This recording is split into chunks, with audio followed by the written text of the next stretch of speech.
Carl Selig steadied himself on the ship's rail and peered through the binoculars at the massive iceberg. Near the center of the iceberg, another piece of ice crumbled and fell away, revealing more of the long black object it had covered. It looked almost like a submarine, but it couldn't be. "Hey, Steve, come check this out." Steve Cooper, Carl's grad school friend, tied off a buoy and joined Carl on the other side of the boat. He took the binoculars, scanned quickly, then stopped. "Whoa, what is it? A sub? Maybe. What's under it?" Carl grabbed the binoculars. Under it? He panned to the area under the sub. There was something else. The sub, if it was a sub, was sticking out of another metallic object, this one gray and much, much larger than the sub. But unlike the sub, the gray object didn't reflect any light. It looked more like waves, the kind that shimmer just over the horizon of a warm highway or a long stretch of desert. It wasn't warm, though, or at least it wasn't melting the ice around it. Just above the structure, Carl caught a glimpse of some writing on the sub. U-977 and SS Kriegsmarine. A Nazi sub, sticking out of a structure of some sort. Carl dropped the binoculars to his side.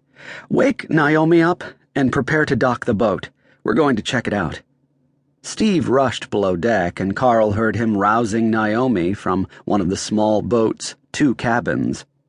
Carl's corporate sponsor had insisted he take Naomi along. Carl had nodded in the meeting and hoped she wouldn't get in the way.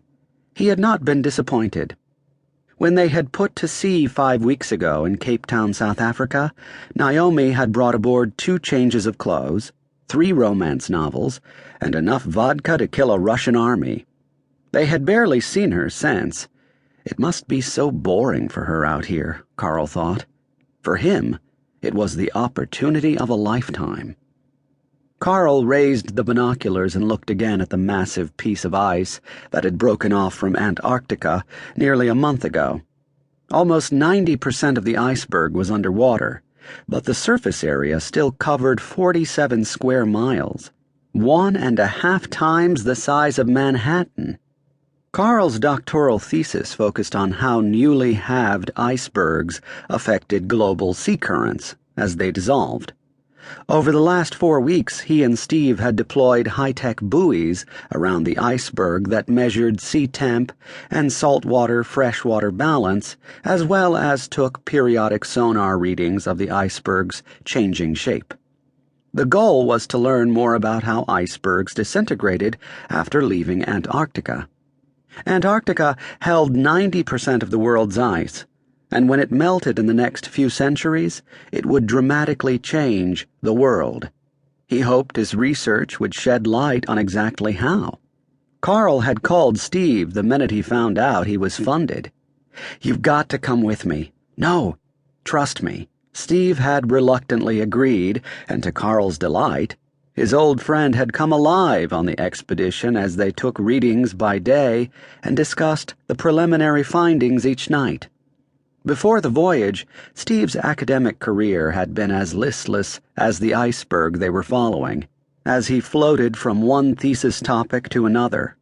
Carl and their other friends had wondered if he would drop out of the doctoral program altogether. The research readings had been intriguing, and now they had found something else. Something remarkable. There would be headlines, but what would they say? Nazi sub found in Antarctica? It wasn't inconceivable. Carl knew the Nazis had been obsessed with Antarctica.